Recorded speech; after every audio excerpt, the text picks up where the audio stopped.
enfants du Congo, vous répondrez, nous sommes les enfants du Congo. Enfants du Congo, nous sommes les enfants du Congo. Applaudissez pour cette chose. On reprend une dernière fois. Un, deux, on se lève. Moi j'aime chanter ça. Et on se dit la la la. Après tout. La la la, on essaie. La la la la. La la la la.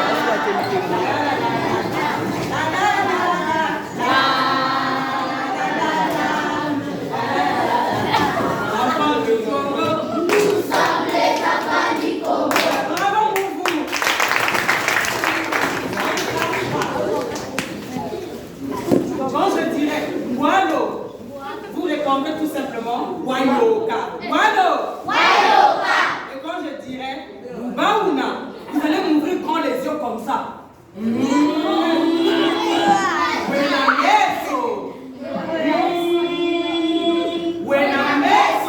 On peut aller? Oui. Wayoka. Baouna.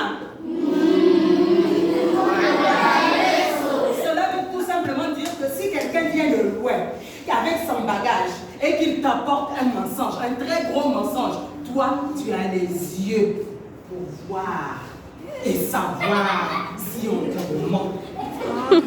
Moi, je viens de Brazzaville. Je vais vous raconter une histoire. Cela se passe il y a très longtemps. À cette époque-là, il y avait beaucoup de dieux. Il y avait beaucoup de dieux, des déesses. Donc, chaque continent avait ses dieux. Pas un dieu, mais plusieurs dieux. Il y avait le dieu du fleuve, il y avait le dieu de la forêt, il y avait le dieu du ciel, il y avait beaucoup de dieux. Mais le dieu du fleuve et le dieu de la forêt étaient des frères. Quand ils étaient ensemble, ils disaient, bon, on ne peut pas trop rester tous les deux parce que le dieu de la forêt avait des enfants mâles, donc des garçons. Et le dieu du fleuve n'avait que des filles. Il dit non, si on met les deux ensemble, c'est pas bien. Il faut que chacun grandisse ailleurs avec leurs enfants, qu'ils fassent grandir leurs enfants ailleurs. Après, on se verra quand ils vont grandir. Alors, ils se séparèrent. Le dieu du fleuve resta dans son fleuve, dans l'eau. Le fleuve, c'est l'eau. Celui qui sépare les deux rives, donc le Congo Brazzaville et le Congo Kinshasa. Donc, le dieu du fleuve, lui, vivait pour lui là-bas dans son fleuve avec ses filles. Le dieu de la forêt était là dans la forêt avec tous ses garçons. Maintenant, les années passaient, les enfants grandissaient. Après, les garçons comme ils sont toujours chauds, là, toujours chauds. Il y a l'éléphant qui vient voir son père. Moi, papa, je suis déjà gros et fort. Il me faut une compagne, il faut quelqu'un qui va rester avec moi, avec qui on va faire notre vie. Le dieu de la forêt le regardait et dit, bon, si tu te sens prêt, il n'y a pas de problème. Va chez mon frère, le dieu du fleuve, il va te donner une de ses filles.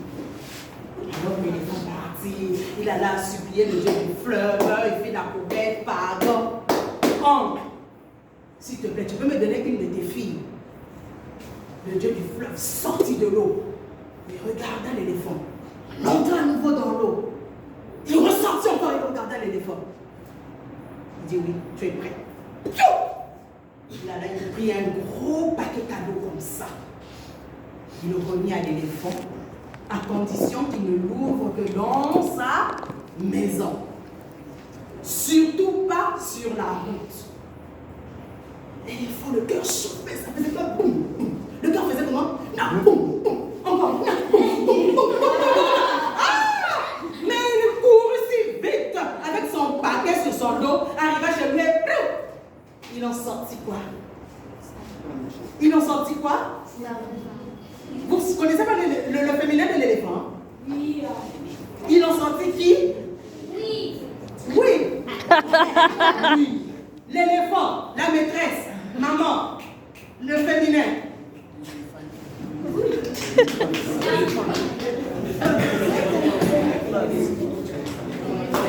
Il en sortit une éléphante. Et ils vécurent ensemble heureux. Le deuxième garçon s'avança. C'était qui? le lapin. Il alla voir son père, le dieu de la forêt. Il fit la même chose. Il demanda, je veux me marier, je veux tout.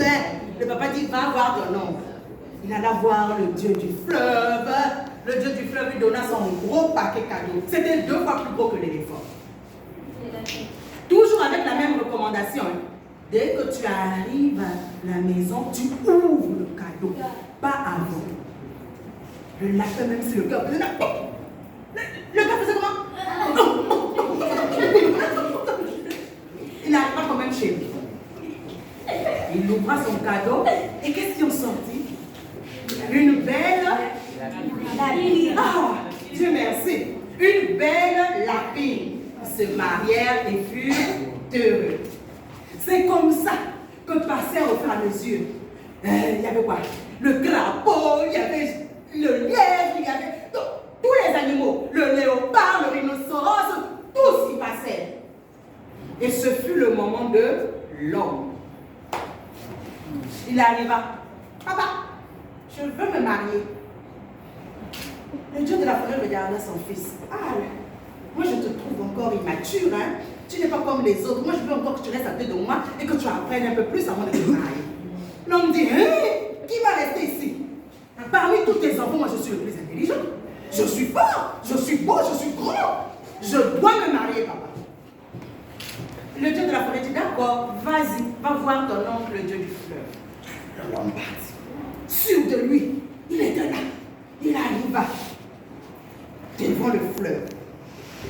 Et il dit, Guado! Vous avez oublié? Guado! Guayoka! Guado! Guauna! Guinameso! Alors il retroussa ses manches. Il fit d'abord quelques pompes. Il respira bruyamment. Après il racla sa gorge et dit, Tonton, sors! Le dieu du fleuve sortit en colère et dit, qui dérange mon sommeil? L'homme lui répondit, c'est moi, ton neveu, le plus fort de tous les autres frères. Le dieu du fleuve le regardait et dit, toi tu es amoureux, petit. Il dit, je suis venu pour me marier, je veux une femme aussi comme les autres. Le dieu du fleuve réfléchit. Il le regarda, il le regarda, il le regarda encore. Avant de se décider de rentrer dans le fleuve pour aller chercher quelque chose. Il fouillait, il ne trouva pas. Il ressortit, il dit, ah, moi je ne te trouve pas prêt. Prochainement. L'homme se fâcha. Si tu ne me donnes pas femme aujourd'hui, tu vas voir. L'homme lui répondit, Banaba Koli, hein? Pardon. Il entra à nouveau dans le fleuve. Il ressortit avec un gros, plus gros que tous les autres animaux. Ce paquet cadeau-là, c'était gros. Et il lui dit la même chose qu'il avait dit à ses frères. Ne surtout pas l'ouvrir en cours de route. Tu arrives à la maison, tu ouvres ton cadeau. Il leur dit, je ne veux pas écouter la suite, je connais déjà. Et il partit. Son cœur faisait là. Ça fait moi.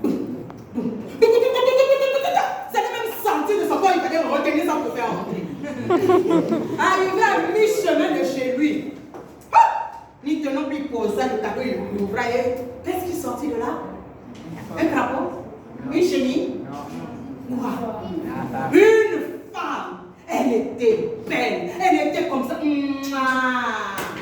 Elle était belle comme le jour. Elle avait des longs cheveux comme ça qui descendaient, qui allaient jusque dans vos maisons, qui revenaient, ça contournait toutes les chaises. Oh mon Dieu! C'était la beauté faite chair. Quand elle sortit de son papier cadeau là, elle dit, tu es un poli et puis un patient. Qu'est-ce que papa t'avait dit? Hein? Tu repars chez mon père. Je n'arrive pas à faire. C'était long. Et elle est partie. L'homme se mit à courir. S'il te plaît, chérie, attends-moi. Oh, je t'aime beaucoup, attends-moi.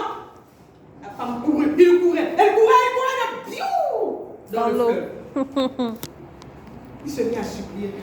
Tonton, s'il te plaît, donne-moi encore une autre femme. Je veux me marier, je ne veux pas rentrer. Le dieu du fleuve sortit et dit, Tala, moi je t'ai déjà prévenu. Tu fais la tête dure cette fois-ci, je te donne plus. Oh, je ne ferai plus. Le dieu du fleuve entra dans l'eau. Il Il a mis au moins quelque temps. Après, il est sorti avec un autre paquet cadeau. Plus beau, plus gros. L'homme content. Je m'en vais. À un moment, le cœur commençait encore à le chauffer. Ça faisait comment? Non, là c'était au ralenti.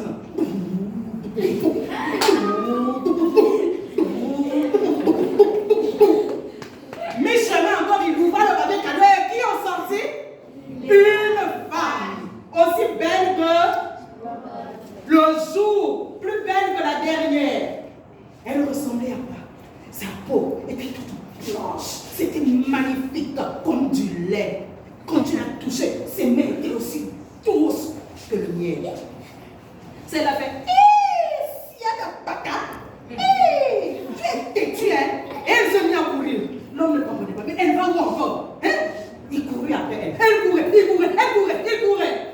Et lorsqu'elle arriva dans le fleuve Nab, violent que ça, il dit, maman, mais qu'est-ce que je vais faire? C'est encore que j'appelle le Dieu du fleuve. Dan, s'il te plaît, sors. On chante avec moi. S'il te plaît, sors. S'il te plaît, sors. Le Dieu du fleuve sortit.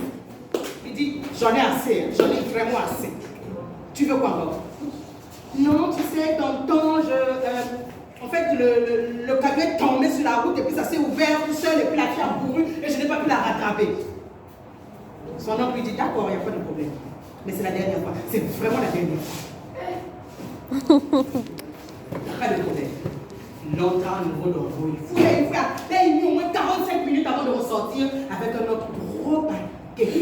Il remis à l'homme. Tiens, cette fois-ci là, si tu ouvres ton bille, l'homme partit. Et qu'est-ce qui se passe encore sur la route? Son cœur fait quoi? Ah, ça c'était maintenant comme un debout. Le cœur fait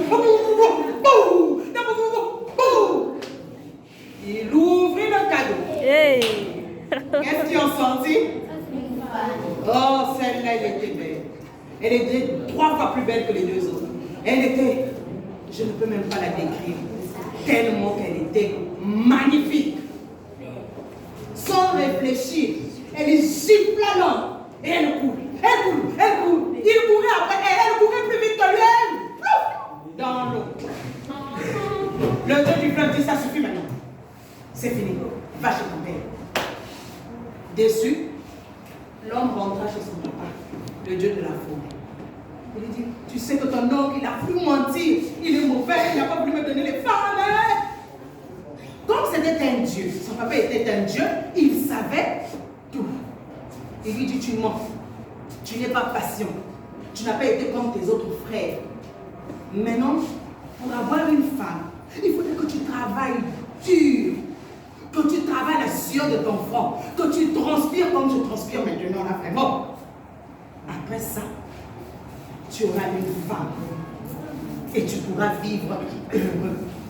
C'est depuis ce jour-là que l'homme est obligé de travailler dur. De chercher d'abord l'argent avant d'avoir une femme qui va aller épouser. Voilà!